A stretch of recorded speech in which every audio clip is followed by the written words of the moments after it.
And good evening, everybody, and welcome here to the Busch Clash at the Daytona International Speedway for the return of the WRA Oreo Cup Series for 2025. As we're getting set for tonight's race here at Daytona International Speedway with the chartered teams.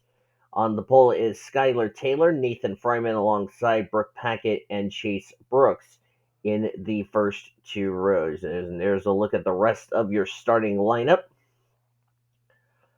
And this is going to be a very fun race. Let's get these cars going.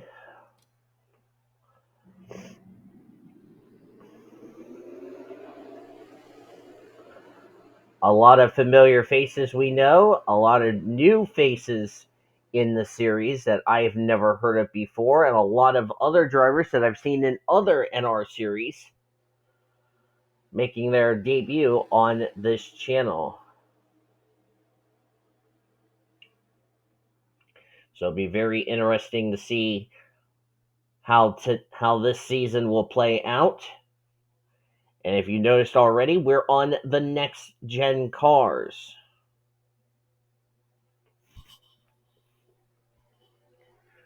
So that's oh, by the way, we're amping up the stakes.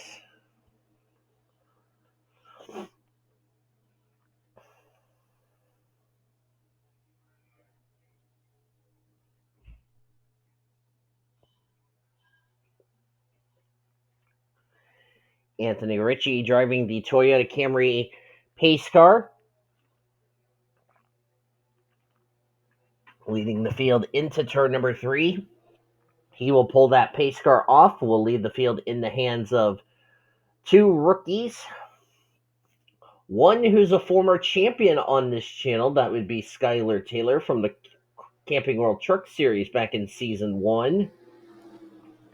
And another rookie in Nathan Fryman, who I've never heard of before, which I have no notes on Nathan Fryman, as well as for some of these other drivers that are rookies that signed up that I have either some experience, some data, or some that I have completely no data. Nevertheless, we're in for a very good season. And here we go. The Busch Clash at Daytona is underway. Green flag is in the air. We're underway for 2025.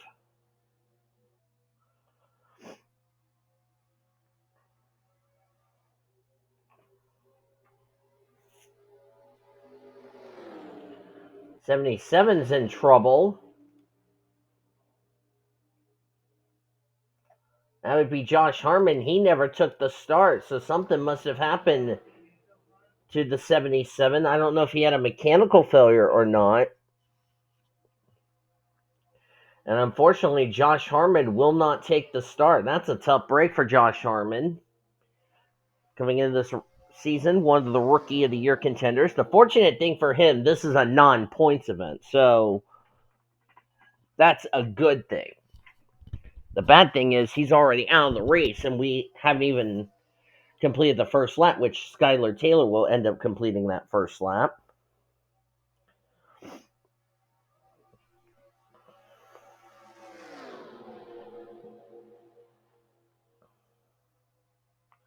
So it looks like a mechanical failure on the 77, and that's one of the Spire cars, so I'd be a little concerned if I was the 71 and the 7. That would be Marinelli Dillon, who the last time we saw her in WRA competition was at Watkins Glen last season. She only ran the Watkins Glen race. And then baby CJ we haven't seen since the Foster series, where he got into the playoffs and sadly got eliminated, believe it or not. I think he got eliminated, in the Elite 8, if I'm not mistaken. That's Brooke Packett in the 54 machine, right behind Skylar Taylor. That is a 2311 Racing, Joe Gibbs Racing. In fact, 3 of the Joe Gibbs Racing cars up front. Packett, Alina Ritchie, Jackie Tang up here at the front. and their other teammates drop into the rear of the field.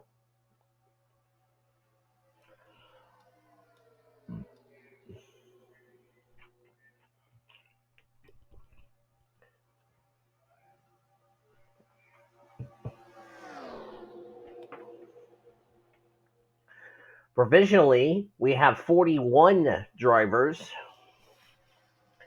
attempting the Daytona 500, but only 40 are going to make the race,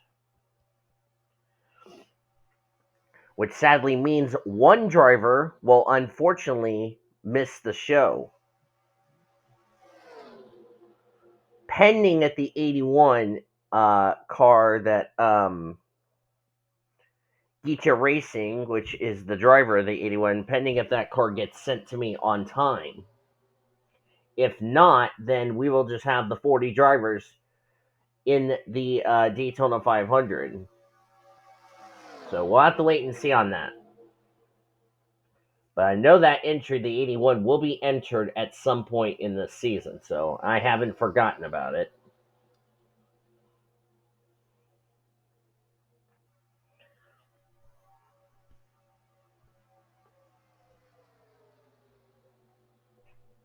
Lena Ritchie in the Sport Clips Toyota for Joe Gibbs Racing. That's if I'm not mistaken, that is the exact same team she drove in the Monopoly Cup Series. Yeah, it is the exact same team. Now that I just realized, that's the exact same team she drove in the Monopoly Cup Series. Joe Gibbs Racing. She drove the 20. That's the only difference there.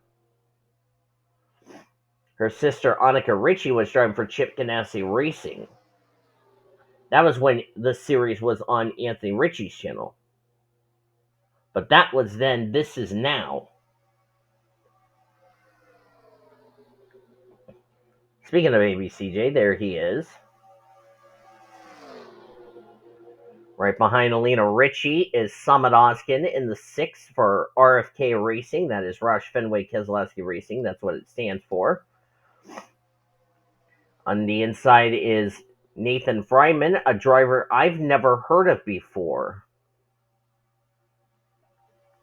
I've heard of Alina Ritchie, I've heard of Jackie Tang, and I've heard of some of these drivers in this field. I've never heard of Nathan Fryman before. So this is something we're going to get to learn him as well as the other rookie drivers that I've never heard of before during the course of this season. There's Jackie Tang. That's a driver I've heard of him. Jackie Tang made the playoffs in this exact same car in Foster's. Sadly got eliminated after the round of 12.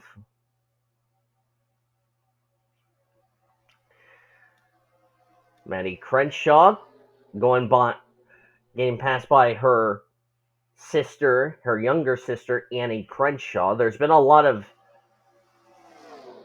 the two Crenshaw sisters have been in the headlines during the off season.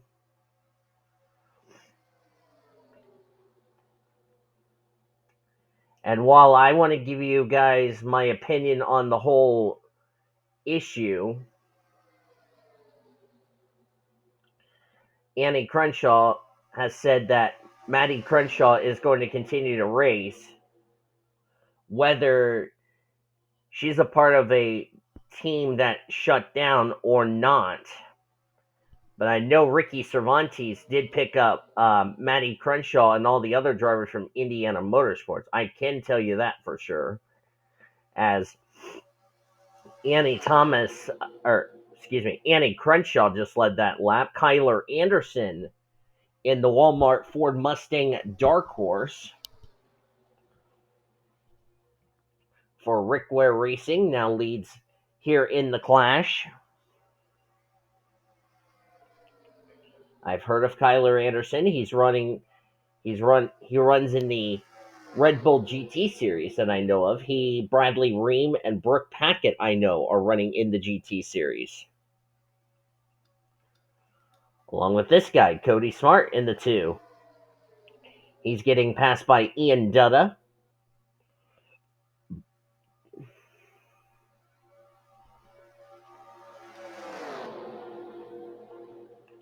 It's been a while since I've seen Ian Dutta on this channel when I used to do it on NASCAR '08, but now that I have NR 2003, that's a completely different story.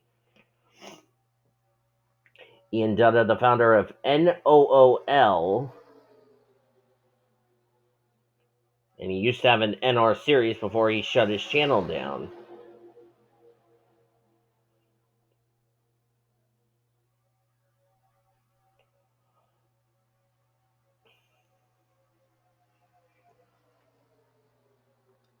Speaking of Marinelli de Leon, here she is, being pushed along by Texan Jesse Art. I do not remember what number Marinelli de Leon ran when she made her WRA debut. I do not remember off the top of my head. I know she made her debut at Watkins Glen, but I cannot remember off the top of my head what number she drove that year.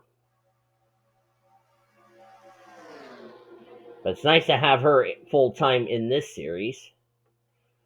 As you see Jesse Art in the 14 for Stewart Haas Racing. She made the playoffs also in the Foster Series, like Cody Smart, who actually went on to win the championship. Jesse Art made the playoffs, got eliminated in the round of 12 in the Foster Series, so we'll see how she does this season. Evan Marici driving the Penske Racing Machine. This is another driver I have never heard of before, but we're going to have a good time knowing him. And there's Annika Ritchie. We're used to seeing her in the 42, but she's driving for Colleague Racing in the 31.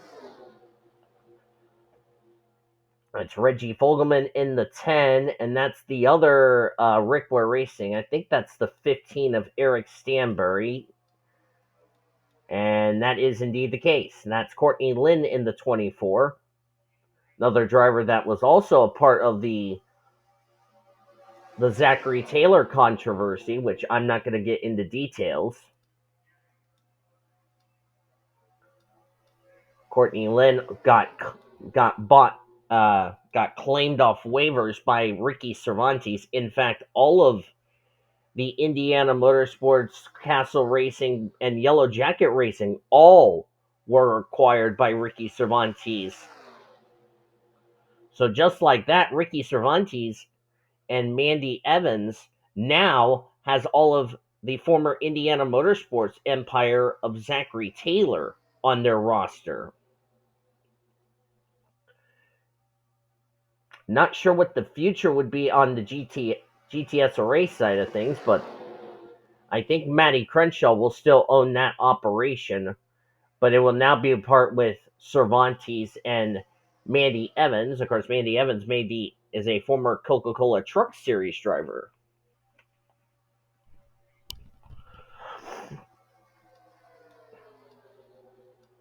Chase Brooks in the 1 for Trackhouse Racing. This is the car Jesse Art drove in the Foster Series, as we're coming to 2 laps to go. Oh, by the way.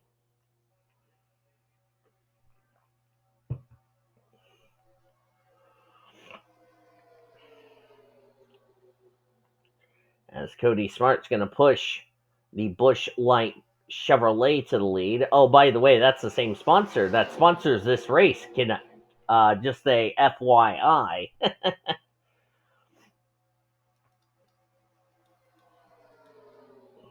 There's Wyatt Ayers in the 9. I've seen him in other NR series. I've never had him on this channel until now. And that's Chris Washer in the 5.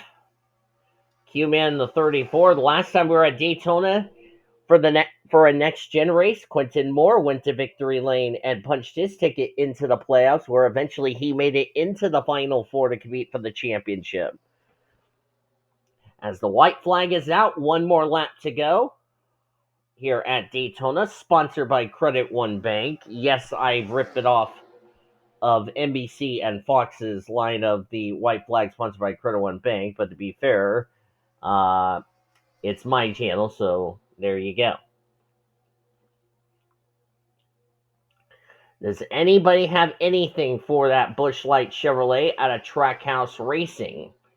Looks like Cody did not make a move, and neither did Samad Oskin.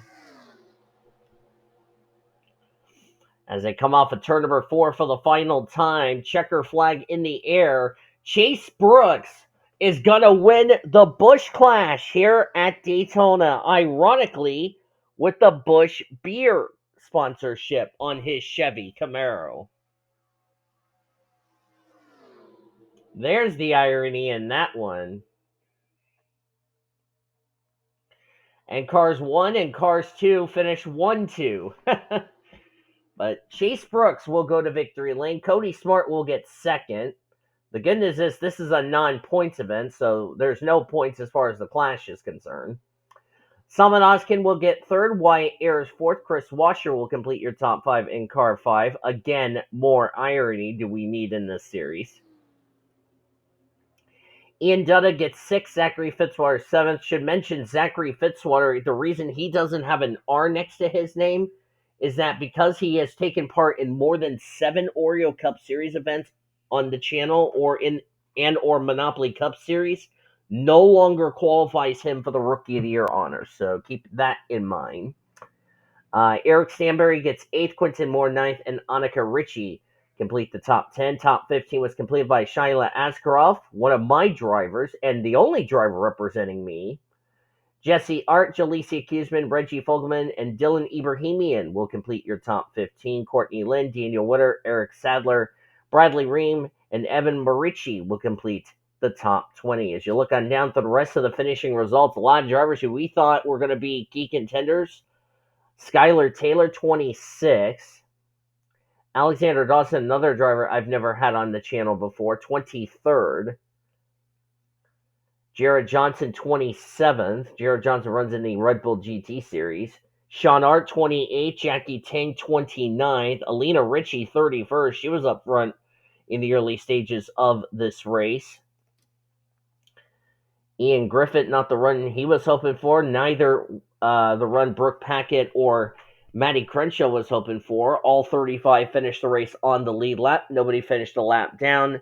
And only one driver finished out of the race. That was the 77 of Josh Harmon, who had mechanical failure and did not even take the start.